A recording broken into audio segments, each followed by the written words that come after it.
Good morning students. हमारा आज का टॉपिक है भारतीय संविधान की प्रमुख विशेषताएं। संविधान जीवन का वो मार्ग है जिसे हर राज्य अपने लिए चुनता है और चूंकि हर राज्य की परिस्थितियां कुछ भिन्न होती हैं, अतः हर देश के संविधान की अपनी कुछ निजी विशेषताएं होती हैं जो उसे अन्य देशों के संविधान से अलग बनाती है। भारतीय संविधान की भी अपनी कुछ विशेषताएं हैं जिनके बारे में आज हम अध्ययन करेंगे। सबसे पहली विशेषता हम ले रहे हैं लोकप्रिय प्रभुसत्ता पर आधारित संविधान। भारतीय संविधान लोकप्रिय प्रभुसत्ता पर आधारित है। इसका ये अभिप्राय है कि भारत का संविधान भारतीय जनता द्वारा निर्मित है और संविधान द्वारा अंतिम शक्ति भारतीय जनता को प्रदान की गई है। जैसा कि हमारे देश के संविधान की प्रस्तावना में कहा गया है कि हम भारत के लोग दृढ़ संकल्प होकर अपनी इस संविधान सभा में आज दिनांक 26 नवंबर 1949 को एतत् द्वारा इस संविधान को अंगीकृत, अधिनियमित और आत्माप्रेत करते हैं। तो इस तरह भारत का जो संविधान है वो भारतीय जनता द्वारा निर्मित है। भारतीय जनता ने उसे अधिनियमित किया है और भारतीय जनता ने उसे अंगीकृत किया है। दूसरी विशेषता है लिखित, निर्मित और सर्वाधिक व्यापक संविधान। भारत का संविधान एक निर्मित संविधान है। संविधान का निर्माण एक विशेष समय पर एक विशेष संविधान सभा ने किया और इस संविधान की अधिकांश बातें लिखित रूप में हैं। भारत का जो संविधान है वो अमेरिका के संविधान की तरह एक निर्मित और लिखित संविधान है। वो ब्रिटिश संविधान की तरह एक अलिखित संविधान नहीं है। डॉक्टर जेनिंग्स का ये कहना है कि भारतीय संविधान विश्व का सर्वाधिक व्यापक संविधान है। भारत के संविधान में अब 395 अनुच्छेद है और 12 अनुसूचियां हैं। अब हम थोड़ी ये बात करते हैं कि भारत का संविधान इतना व्यापक क्यों है। संविधान के व्यापक होने के अगर हम कुछ कारण देखें तो पहला कारण तो ये है कि हमारे देश में संघात्मक शासन व्यवस्था को अपनाया गया है। संघ और राज्यों के बीच संबंधों का संविधान में बहुत व्यापक रूप से वर्णन किया गया है और भारतीय संविधान में जैसा कि हम जानते हैं कि संघीय सूची, प्रांतीय सूची, संवर्ती सूची अर्थात बहुत डिटेल्ड रूप से केंद्र और राज्य सरकारों के अधिकार बताए गए हैं।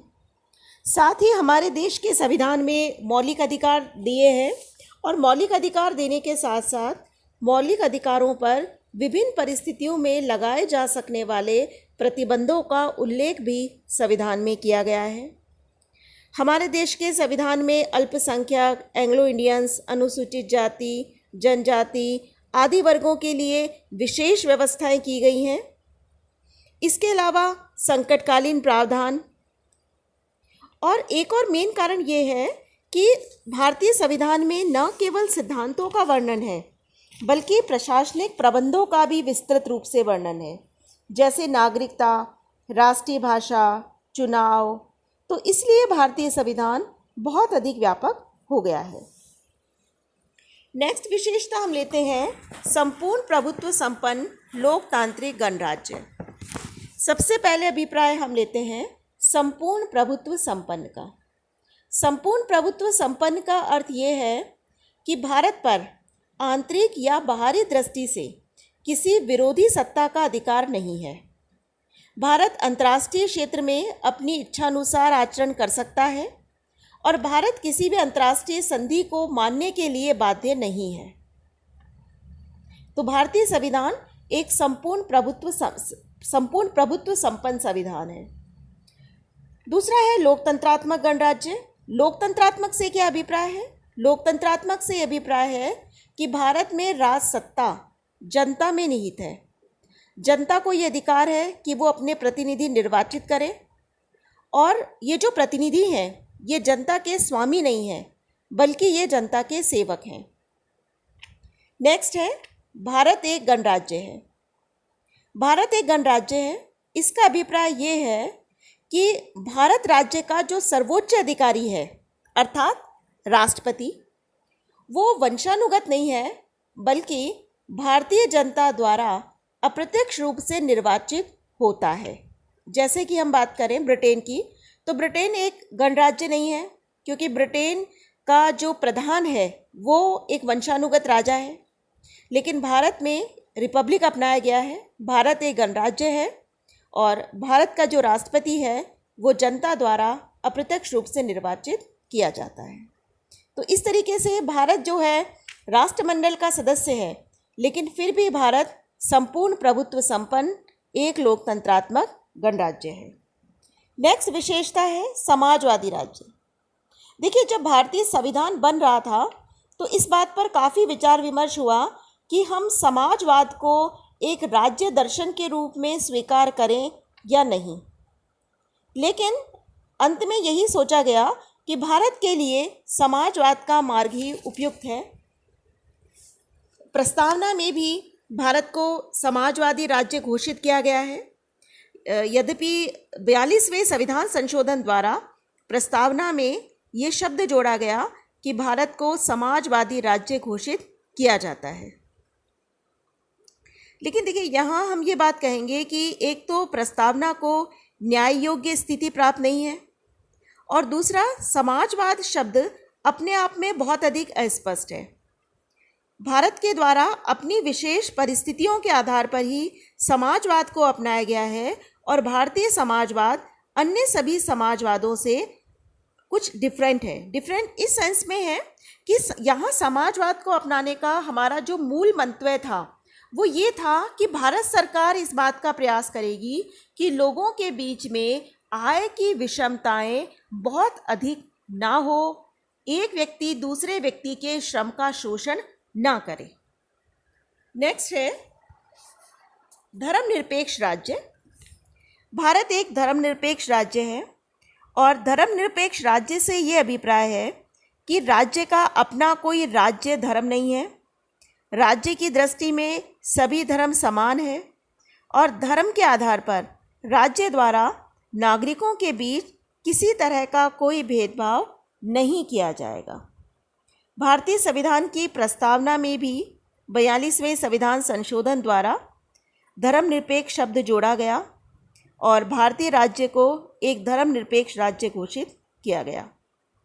इसके साथ ही भारतीय संविधान में जहां मूल अधिकारों का उल्लेख किया गया है, संविधान के भाग 3 में, संविधान के 3रे भाग में, उसमें अनुच्छेद 25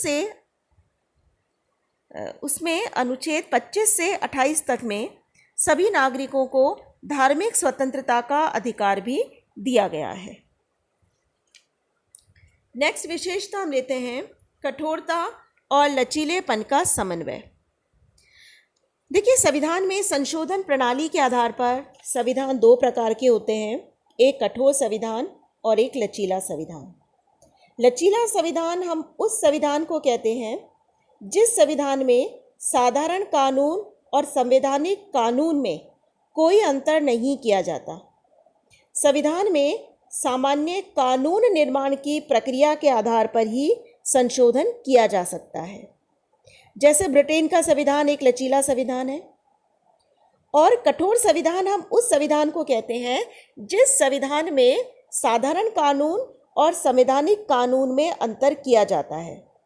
संविधान में संशोधन के लिए सामान्य कानून निर्माण की प्रक्रिया से भिन्न प्रक्रिया अपनाई जाती है। जैसे अमेरिका का संविधान एक कठोर संविधान है।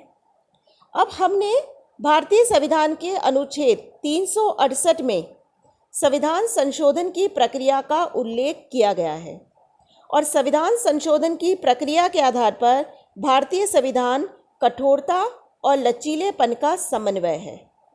ऐसा इसलिए है क्योंकि भारतीय संविधान में संशोधन की 3 प्रणालियां हैं।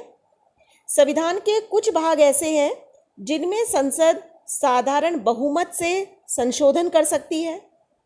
संविधान के कुछ भाग ऐसे हैं जिनमें संशोधन करने के लिए संसद का विशेष बहुमत आवश्यक होता है। साथ ही संविधान के कुछ प्रावधान ऐसे भी हैं जिनमें संशोधन करने के लिए संसद के विशेष बहुमत के साथ आधे से अधिक राज्यों के विधानमंडलों की स्वीकृति आवश्यक होती है। तो इस तरह भारतीय संविधान लचीलेपन और कठोरता दोनों का समन्वय है। नेक्स्ट है संसदात्मक शासन व्यवस्था। व्यवस्थापिका और कार्यपालिका में संबंधों की दृष्टि से दो प्रकार की शासन व्यवस्थाएं होती हैं। एक संसदात्मक शासन व्यवस्था और एक है अध्यक्षात्मक शासन व्यवस्था। संसदात्मक शासन व्यवस्था जैसे ब्रिटेन में है और अध्यक्षात्मक शासन व्यवस्था जैसे अमेरिका में है। हमने भी संसदात्मक शासन व्यवस्था को अपनाया है। संसदात्मक शासन व्यवस्था क्या होती है? मोटे रूप से इसके दो लक्षण होते हैं। एक तो जहाँ संसदात्मक शासन व्यवस्था होती है वहाँ दो तरह की कार्यपालिका होती है, एक नाम मात्र की कार्यपालिका और एक वास्तविक कार्यपालिका। भारत में राष्ट्रपति नाम मात्र की कार्यपालिका है और प्रधानमंत्री और उसका मंत्रिमंडल ये वास्तविक कार्यपालिका है। दूसरी मुख्य विशेषता ये होती है संसदात्मक शासन व्यवस्था की कि संसदात्मक शासन व्यवस्था में कार्यपालिका और व्यवस्थापिका दोनों परस्पर संबंधित होती हैं। तो हमारे यहाँ भी ऐसा ही है। कैसे? जैसे कि हम कह सकते हैं कि जो वास्तविक कार्यपालिका है, प्रधानमंत्री और मंत्रिमंडल, उसका निर्माण व्यवस्थापिका में से किया जाता है। वास्तविक कार्यपालिका संसद और विशेष रूप से लोकसभा के प्रति उत्तरदायी होती है।